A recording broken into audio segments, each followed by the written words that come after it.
Assalamualaikum warahmatullahi wabarakatuh. Saya Vida Komaria, NIM 1924 1010 1093 dari Prodi Sistem Informasi.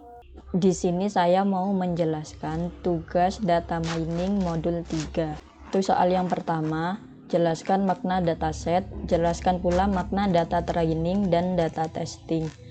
Jadi untuk dataset atau disebut juga himpunan data atau data latih adalah sebuah himpunan data yang berasal dari informasi masa-masa lampau dan dikelola menjadi sebuah informasi untuk melakukan teknik dari ilmu data mining. Jadi dataset itu adalah himpunan datanya. Untuk data training digunakan untuk melatih algoritmanya. Nah, sedangkan untuk data testing dipakai untuk mengetahui performa algoritma yang sudah dilatih sebelumnya ketika menemukan data baru yang belum pernah dilihat sebelumnya. Ini biasanya disebut dengan generalisasi. Hasil dari pelatihan tersebut bisa disebut sebagai model. Untuk pertanyaan nomor 2, jelaskan proses penyusunan dataset. Jadi untuk proses penyusunan dataset itu sendiri, yang pertama adalah data selection. Jadi data selection merupakan pemilihan atau seleksi data dari sekumpulan data operasional yang perlu dilakukan sebelum tahap penggalian informasi dimulai. Data hasil seleksi yang digunakan untuk proses data mining disimpan dalam suatu berkas terpisah dari basis data operasional. Yang kedua adalah pre-processing atau cleaning. Sebelum proses data mining dapat dilaksanakan, perlu dilakukan proses cleaning pada data yang menjadi fokus data yang akan digunakan. Jadi pada proses cleaning ini mencakup membuang duplikasi data, memeriksa data yang inkonsisten, dan memperbaiki kesalahan pada data. Jadi nantinya akan didapatkan data-data yang relevan untuk digunakan. Yang ketiga adalah transformation. Jadi transformation ini adalah proses coding, yaitu proses transformasi pada data yang telah dipilih sehingga data tersebut sesuai untuk proses data mining. Yang berikutnya adalah data mining. Data mining adalah proses mencari pola atau informasi menarik dalam data terpilih dengan menggunakan teknik atau metode tertentu. Tekniknya untuk data mining ini memiliki ragam algoritma sehingga disesuaikan dengan tujuan yang diinginkan. Yang kelima adalah interpretation atau evaluation. Pola informasi yang dihasilkan dari proses data mining perlu ditampilkan dalam bentuk yang mudah dimengerti oleh pihak. Tahap ini merupakan bagian dari proses yang disebut interpretation atau dapat juga disebut sebagai visualisasi data. Lalu untuk soal nomor 3, jelaskan makna atribut data iris. Jelaskan pula makna kelas data set iris. Jadi dataset iris merupakan dataset multivariat yang diperkenalkan oleh ahli statistika dan biologi Inggris. Dataset ini terdiri dari 3 spesies iris, yaitu iris setosa, iris virginisia, dan iris versicolor. Dan tiap spesies memiliki 50 sampel. 4 fitur yang diukur dari masing-masing sampel yaitu panjang dan lebar sepal dan kelopak dalam sentimeter, atau bisa disebut petal length, petal width, sepal length, dan sepal width. Dataset iris ini terbagi menjadi 3, yaitu iris sentosa atau secara umum terpisah secara linier dengan iris versicolor dan iris virginica. Yang kedua adalah iris versicolor dan iris virginica yang mengalami sedikit overlap sehingga sulit dipisahkan secara linier, sehingga lebih sulit dipisahkan dibandingkan dengan iris sentosa. Yang selanjutnya adalah soal nomor 4. Masukkan dataset iris sebagai array 2 dimensi di NumPy.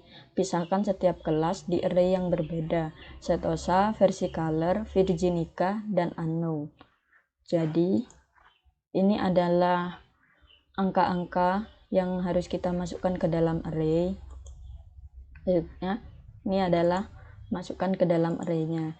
Yang pertama adalah import matplotlib.pyplot splp. Jadi ini digunakan untuk menampilkan garis-garis atau diagramnya nanti. Yang kedua adalah import numpy snp untuk menginisialisasikan array numpy-nya. Jadi yang pertama adalah kita ambil setosa dengan nama variabel setosa sama dengan np.array. Ini menggunakan array 2 dimensi sesuai yang diminta oleh soal. Jadi pada baris pertama kita isi dengan petal width, baris kedua diisi dengan petal length, yang baris ketiga diisi dengan sepal width, dan baris keempat diisi dengan sepal length. Kita masukkan semuanya. Ini untuk setosa, virginica, versicolor, dan unknown. Setelah itu kita run.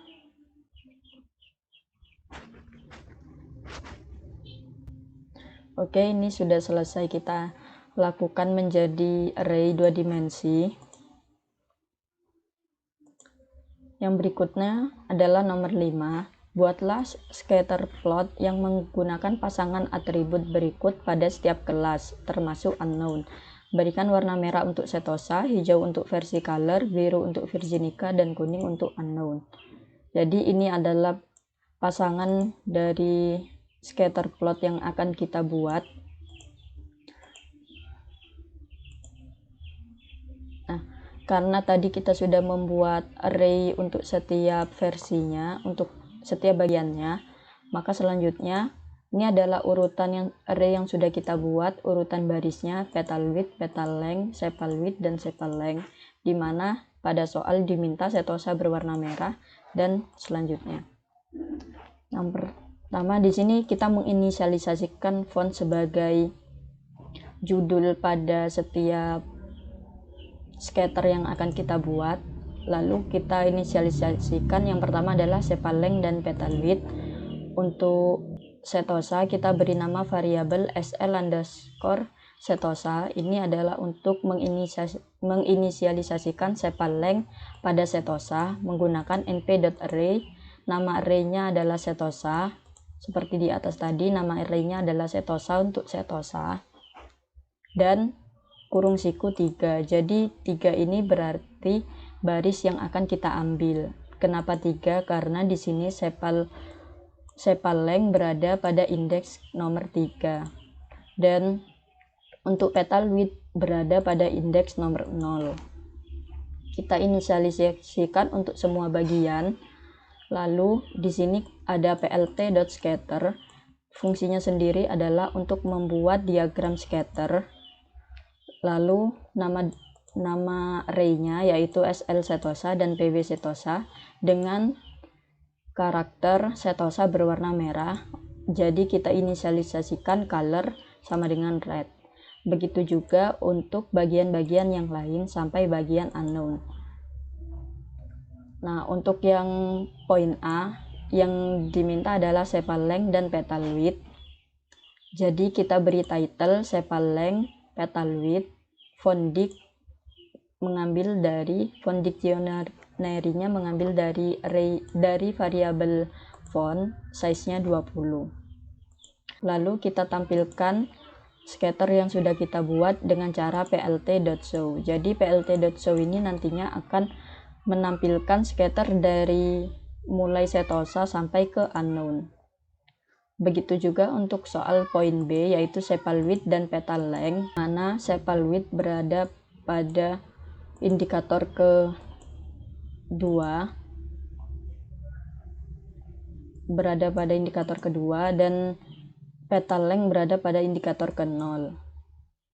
Begitu juga untuk yang poin C, sepal length berada pada indikator ketiga dan petal width berada pada indikator ke-0. Poin D, sepal length berada pada indikator ketiga dan petal length berada pada indikator pertama. Sama seperti poin A tadi. Lalu kita run dan ini adalah hasilnya. Ini untuk yang poin A, sepal length, petal width.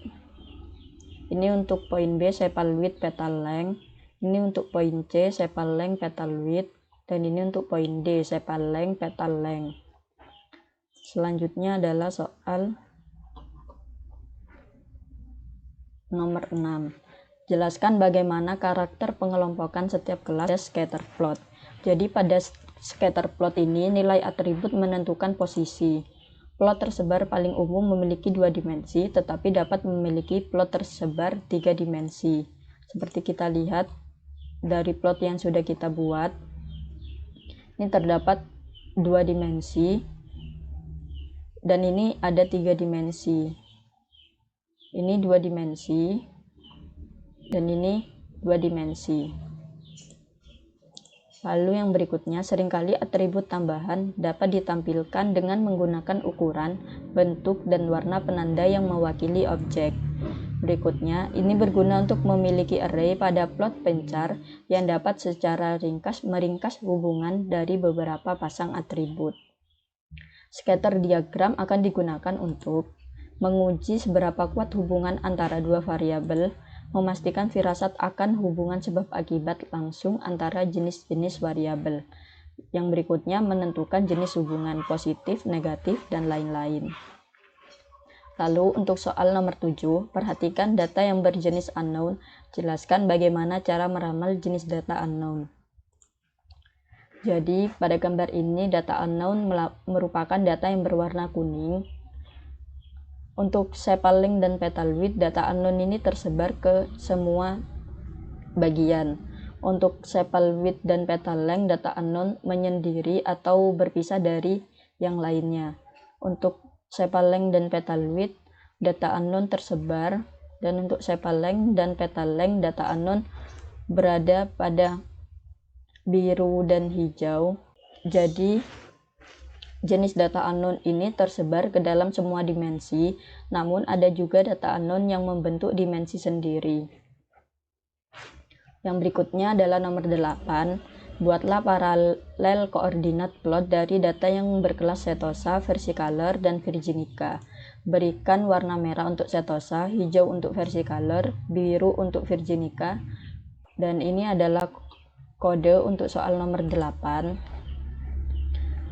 Jadi yang harus kita lakukan adalah menginisialisasikan terlebih dahulu petal width, petal length, sepal width, dan sepal length-nya, di mana petal width-nya berada pada indikasi ke 0, petal length pada baris kedua atau indikator ke-1, sepal width berada pada indikasi kedua, sepal width berada pada indikator kedua, dan sepal length berada pada indikator ketiga.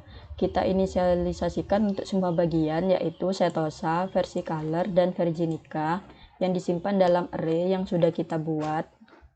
Lalu selanjutnya untuk membuat paralel koordinat plot, kita menggunakan plt.plot dalam kurung nama variabel yang akan kita masukkan. Di sini karena ini adalah bagiannya setosa, maka masukkan semua variabel dengan nama setosa. Dan setosa memiliki karakter berwarna merah. Lalu yang berikutnya untuk versicolor sama seperti setosa dengan color green. Dan untuk virginica dengan color warna blue. Setelah itu kita run. Ini adalah hasil dari paralel koordinat plot. Yang berikutnya, jelaskan bagaimana karakter pengelompokan setiap kelas pada scatter plot. Untuk setiap kelas pada scatter plot tadi sudah dijelaskan di soal nomor 6. Mungkin di sini saya akan menjelaskan tentang karakteristik dari paralel koordinat plot. Jadi paralel koordinat plot digunakan untuk memplot nilai atribut data berdimensi tinggi.